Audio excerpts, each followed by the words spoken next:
দপ্তরে আমি এলাম। সরকারের মধ্যে সবচেয়ে বড় দপ্তর, যেখানে সবচেয়ে বেশি লোক কাজ করে, সবচেয়ে বেশি সম্ভাবনা আছে। তার এটা একটা অফিস আছে, আর একটা অফিস আছে, কালকে যাব।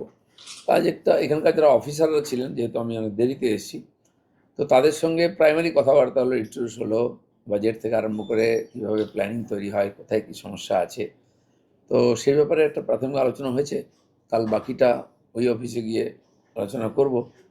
তো এইটুকুই হলো, ইন্ট্রোডিউস হলো আর কি আমাদের যারা অফিসার আছেন তাদের সঙ্গে। হ্যাঁ, দেখুন এখানে একটা সমস্যা, অনেকদিন রিক্রুটমেন্ট হয়নি, এমপ্লয়ি নেই।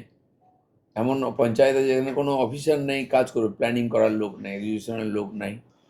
তারপরে তো ফান্ডের প্রবলেম আছে।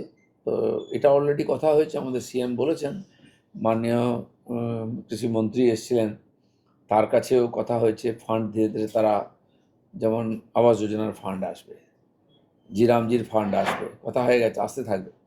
তো সেই অনুযায়ী তার সঙ্গে রিক্রুটমেন্টও করতে হবে, ম্যান পাওয়ার নাহলে খরচা করবে কি। এটা আজকে সেক্রেটারি সাহেবের সঙ্গে কথা হলো। তো সেই অনুযায়ী আগামী ক্যাবিনেট মিটিংয়ে যখন বিষয় উঠবে, আমি বিষয়টা রাখবো যে তাড়াতাড়ি ম্যান পাওয়ার চাই, লোক চাই, টাকা চাই, নাহলে কাজই হবে না। পঞ্চায়েত না চলে গ্রামের বিকাশ হবেই না। তো সেটা আমি আজকে বোঝার চেষ্টা করলাম, খানিকটা আবার একটু বসতে হবে, সময় লাগবে একটু, কিন্তু আমরা তাড়াতাড়ি এই ব্যাপারে কাজ শুরু করবো।